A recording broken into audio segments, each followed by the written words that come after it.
We're diving right back in from where we left off. And if you haven't watched the previous videos in this series, what are you even doing? Go check them out first. Links are in the description. Watch those, get up to speed, and then come back to enjoy this one. Now let's get into it. Our protagonist, Zhang, finds himself alone in a private hotel room with Miss Ping. But instead of any awkward silence, Zhang bows respectfully and says, "It's my honor." Now, if you're scratching your head wondering why he just said that, well, you really should have watched the last video first. But anyway, moving on, the two take their seats at the table, facing each other. Miss Ping, with a soft and graceful smile, looks at Zhang and speaks. "Mr. Zhang, did you receive the gift I sent you? It's just a small token of appreciation, nothing significant."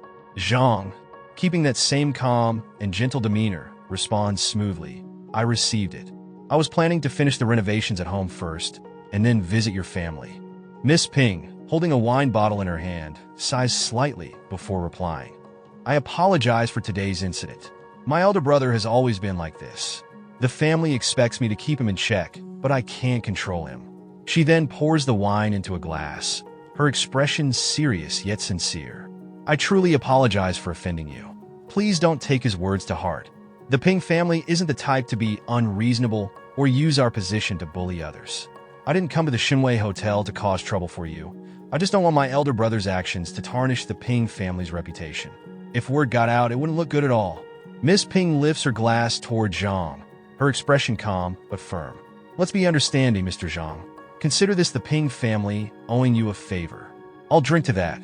She takes a sip of wine, her movements graceful. Zhang, with a polite smile, responds smoothly, "We're neighbors, it's only natural to help each other. But what does Miss Ping's business have to do with me?" At the mention of business, Miss Ping suddenly chuckles, waving a hand dismissively. "Oh, the business talk? That was just an excuse." She smirks. "The real reason was to politely get everyone, including my brother, to leave. We'll be here for about 2 hours before heading out." 2 hours? Zhang freezes mid-thought, sweat trickling down his face. His expression turns awkward as he hesitantly asks, "So, we're just going to sit here?" Inside, his thoughts are racing. This Miss Ping really doesn't play by conventional rules. What is she up to? But before he can process it further, Miss Ping, now looking directly at him with a serious expression, says, "Well, we might as well start eating then. It would be a shame to waste such an expensive meal." Zhang, still struggling to process the situation, forces a chuckle. Please have a seat. Or, stand if you'd rather." Miss Ping simply smiles and replies, "Please don't mind me, Mr. Zhang. This is your lunchtime after all." Zhang, deciding not to overthink it, shrugs and starts digging into the food. And oh boy, he doesn't hold back. He's eating like a man who hasn't seen a proper meal in weeks. But as he keeps shoveling food into his mouth, his thoughts suddenly take a sharp turn. Wait a minute. She's just sitting there, watching me eat. Is she seriously planning to just sit there the whole time? Meanwhile, Miss Ping also has a thought of her own. The food is good, and at least he's not picky. Then, as Zhang looks up and notices Miss Ping casually observing him, his internal alarms go off again. Why does this girl feel so strange? The silence between them stretches until Zhang finally cracks under the pressure. With an awkward smile, he asks, "Miss Ping, are you sure there's nothing you needed to talk about?" Miss Ping, slightly taken aback, blinks in mild surprise before responding, "We've only just met, Mr. Zhang. We're not exactly familiar. I don't know what we talk about." Zhang, now feeling even more awkward, sighs internally. The logic makes perfect sense, but being watched while eating is seriously weird. Right when the awkward tension reaches its peak, ring ring, Zhang's phone goes off, and just like that, salvation arrives. Seizing the opportunity to break free from the suffocating silence, he quickly lifts his phone, showing it to Miss Ping. "I need to take this call." Without waiting for a response, he picks up the phone, his voice instantly turning excited. "Hello?" From the other end, an equally enthusiastic voice booms through the speaker. "Boss, which private room are you in? I just wrapped up my business, and I'm parking downstairs." Zhang's face lights up like he just won the lottery. "I'm in the second-floor suite," he replies quickly. Meanwhile, in his mind, relief washes over him like a tidal wave. This call couldn't have come at a better time. I was getting so uncomfortable. I could have dug a hole with my toes. Not wasting another second, Zhang moves toward the door, already preparing his escape. As he steps forward, he turns to Miss Ping and says, "My friend's here." And just like that, he's out, leaving behind the awkward tension and Miss Ping's mysterious demeanor. As Zhang swings the door open, he's met with a familiar, excited voice. "Boss, how's the meal?" Standing right in front of him is none other than his future girlfriend, radiating enthusiasm. But the moment she peeks past him and spots Miss Ping inside, her expression shifts from excitement to pure confusion. "Wait, isn't this supposed to be a class reunion? Why are there only two of you?" Hearing that, Miss Ping subtly narrows her eyes, thinking about something in her mind. Then, without missing a beat, she gracefully walks toward the door, her expression calm and unreadable. "I have something to attend to.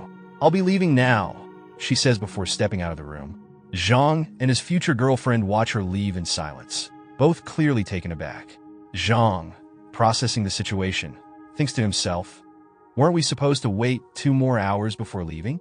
Meanwhile, his future girlfriend has her own thoughts swirling. Why did she leave the moment I arrived? Pushing the thought aside, the two take their seats at the table. After a moment, she looks at Zhang, still puzzled. "Wasn't this supposed to be a group meal? Where is everyone? Was it your classmate earlier?" Zhang lets out a small sigh before replying to Howen, his future girlfriend. "No, she wasn't. Well, today's story is quite a long one." And so, after some time, Zhang explains everything that happened earlier. Howen listens intently, and by the end of it, her eyes widen in pure shock. "This meal is absurdly expensive," she exclaims with excitement. "I've never eaten anything this costly. One meal costs 30 million. She quickly grabs her chopsticks and, without hesitation, starts eating. "I thought we definitely wouldn't get our money's worth, but at this rate, it'd be even more wasteful not to finish it." Then, with an awkward expression as she chews, she mutters, "Rich people really treat money like dirt." Zhang can't help but laugh awkwardly, a bit of sweat forming on his forehead. "Stick with me, and you'll see plenty more occasions like this," he jokes before smoothly transitioning to business. "By the way, what did the client say?" Howen's expression instantly shifts to excitement.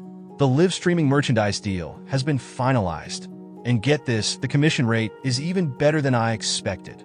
She holds up a finger in front of her, her enthusiasm growing. "We've already selected several streamers to focus on merchandise sales, since that's the trending strategy in live streaming right now. I've also connected with some well-known writers who will craft commercial scripts to complement our ad placements." Zhang, hearing all this, feels a sense of pride welling up inside him. With a bright smile, he responds, "Having you as just a streamer before was really underutilizing your talent." Howen pauses for a moment, and her thoughts drift to the past, to the days when she was just another streamer working for a company that never saw her true value.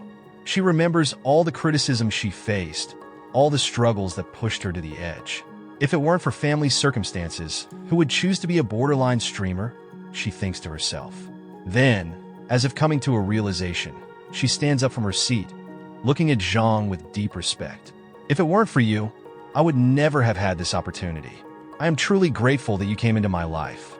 You brought light to my darkest days." She gazes at him with admiration, her voice filled with emotion. "You showed me that I could be more than just a flirtatious streamer in people's eyes. I could become Sister Hao, a name that resonates in others' hearts. I could become a director, respected by partners and brands alike." Sitting across from her, Zhang's smile grows even brighter. "Howen, this is just the beginning. Your future will continue to shine brightly. I hope we can keep working together and achieve even greater success." With that, he lifts his wine glass toward her for a toast. "Cheers!" Howen, with a radiant smile, picks up her glass and clinks it against his. "To a successful partnership." Zhang grins and repeats, "To a successful partnership." Zhang and Howen settle back into their meal, laughing as they eat. "But still, we should eat. This meal cost a fortune." Zhang chuckles in between bites. Howen, holding a bowl of noodles, nods. "Yes." Meanwhile, outside the hotel, a luxurious supercar pulls up in front of the entrance, instantly catching the attention of the onlookers. Excited murmurs spread through the crowd as they admire the sleek vehicle. "Wow, that's the latest supercar. a 3.8L 6-cylinder twin-turbo engine, maximum horsepower of 650. Even the basic configuration costs over $3 million. One of the men in the crowd turns to his friend. "Are you into cars?" His friend sighs, looking defeated. "Do I look like I can afford that?" Hearing that, both of them look equally disappointed. Then suddenly, a flashy guy with slick-back yellow hair, rocking a thick gold chain, steps out of the car. The moment he does, a group of nearby girls start swooning. "Wow, that driver is so handsome," one of them whispers. "The way he opens the car door is just so cool." The guy, soaking up their admiration, flashes a cocky smile, straightens his posture, and then turns his gaze toward the hotel entrance.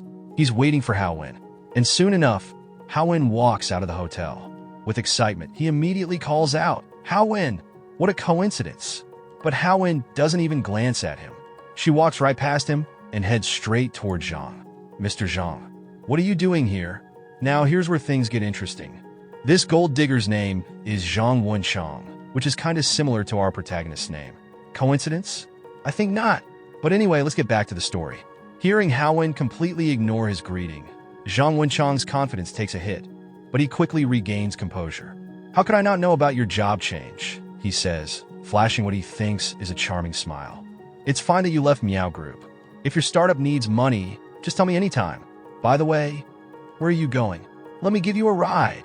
Howen finally looks at him, just a slight glance, and her expression is pure disappointment. "No need. I have something to do later." But Wenchang, misreading the situation entirely, puffs up his chest. "Since you have something to do, I'll take you there. I'll wait for you outside, and after you're done, let's grab a meal and catch up." Howen awkwardly laughs and starts walking toward the road. "Still no thanks." Oof! Another cold rejection. Wenchang grits his teeth, frustration bubbling inside. "Come on, I've been working so hard for so long. Is she really not going to give me any face?" he thinks. Then, tightening his jaw, he thinks again. "I already promised my buddies I'd win her over this month, but now I'm getting rejected before I even start. Did I drive my $3 million sports car for nothing?" But just as Wenchang is trying to recover from the damage to his ego, something else happens. From the parking lot, Zhang casually rolls in, riding an electric scooter. He stops in front of Howen and asks, "Howen, is this your friend?" Howen points toward Wenchang and casually explains, "This is Zhang Wenchang, my #1 fan. He used to frequently send me gifts when I was live streaming at Meow Group."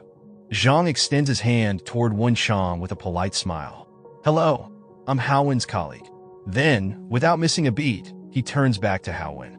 "Shall we go?" Howen, not hesitating for a second, walks over to Zhang's scooter. "Okay." Before leaving, she glances back at Wenchang. "Mr. Zhang, I'll be going now." And just like that, Zhang and Howen ride off together on the electric scooter, leaving Wenchang standing there in stunned silence. As the two disappear into the distance, Wenchang's jaw tightens. "An electric scooter?" he mutters. Then, as frustration completely takes over, he storms toward his sports car. "What a loser," he growls. "Thinking he can compete with me for a woman while riding that terrible electric scooter? Doesn't he even look in the mirror?" Slamming the car door shut, he pulls out his phone and dials a number. "It's rare that my old lady is away on a business trip. I can finally have 2 days of peace. I can't waste it." The call connects, and a voice on the other end greets him. "Brother Zhang, you finally remembered me." Wenchang smirks. "Didn't you say you wanted to eat crayfish? I know a great place. Let's go, my treat. Brother, you're the best. I'll be right out." Meanwhile, back with our protagonist, the scene shifts to the bustling city streets, where Zhang and Howen are cruising on their electric scooter, completely carefree. Zhang, effortlessly maneuvering through traffic, grins. It's way more convenient to ride an electric scooter for a short 1 to 2 kilometers trip. Just look at how congested the roads are. Howen nods in agreement. Indeed. Checking the map on her phone, she adds, "According to this, it's just around the corner." Zhang's grin widens. The fancy meal the other day was getting boring. People need simple, good food. Today, we absolutely must feast on crayfish. Zhang and Howen finally reach their destination, pulling up to a bustling crayfish restaurant. Zhang parks his electric scooter neatly in the designated area, and the two head inside. Inside the restaurant, they settle at a table, and soon, a waitress arrives, balancing trays of steaming dishes. 1 plate of garlic-flavored crayfish, 1 plate of 13-spice crayfish, she announces as she sets the plates down. Please order more if it's not enough. Zhang holds up a finger and casually adds, bring me a plate of noodles too. The waitress nods. Okay, the noodles will be right up. With the food now on the table, Howen grabs a crayfish and smirks at Zhang. I'm not wearing gloves, by the way. And don't forget to suck the heads. The best flavor is in there. Zhang watches her dig in and chuckles. You really know how to eat. After some time, the two lift their wine glasses for a toast. Cheers! They clink glasses and take a sip. Meanwhile, trouble arrives. At the entrance of the restaurant, Zhang Wenchang walks in, alongside a female live streamer, Qiu Xingwang. The moment she spots Zhang and Howen, her eyes widen. It's them, she thinks to herself. Turning to Wenchang, she tugs at his arm. Brother Zhang, let's go somewhere else. But Wenchang shakes his head. This place has the best food. No need to change. Then, as he scans the restaurant, his eyes lock onto Zhang and Howen sitting together. For a brief moment, he freezes, then clenches his jaw, grinding his teeth. So, having things to do was just an excuse to reject my dinner invitation? She's actually on a date with this loser? In an act of pure pettiness, Wenchang suddenly pulls Qiu Xingwang into a tight hug. Caught off guard, Xingwang's face turns red with embarrassment. Brother Zhang, what are you? Without answering, he drags her along, making sure to walk right past Zhang and Howen's table. Zhang and Howen both glance at them, but say nothing. As Wenchang sits down at a table some distance away, he seethes with anger. Just wait, Howen. I'll support other girls and become someone else's #1 fan. Meanwhile, Qiu Xingwang, watching Howen from across the room, smirks to herself, acting all high and mighty. So what if you landed a rich guy like Xingwang? I can steal away your top supporter? 2. With Brother Zhang, my new account will gain popularity in no time. Back at Zhang and Howen's table, Howen leans in closer to Zhang and mutters under her breath, Zhang Wenchang is a total scumbag. Should I remind Qiu Xingwang? Zhang, unfazed, simply replies, everyone has their own destiny. Howen pauses, thinking for a moment. Meanwhile, at Wenchang's table, the food arrives, and Qiu Xingwang claps her hands excitedly. Wow, this smells amazing. Brother Zhang, let me peel the shrimp for you. Wenchang, feeling a surge of confidence, nods. Okay, you're such a good girl. She picks up a shrimp, peels it carefully, and holds it up to his mouth. Ah, just as he's about to take a bite, a loud voice suddenly erupts from across the restaurant. Zhang Wenchang, what are you doing here? That's it for today's video. If you watched till now, I hope you enjoyed it. So I don't need to say what you need to do to support me. Just do it right now, and I'll see you in my next video.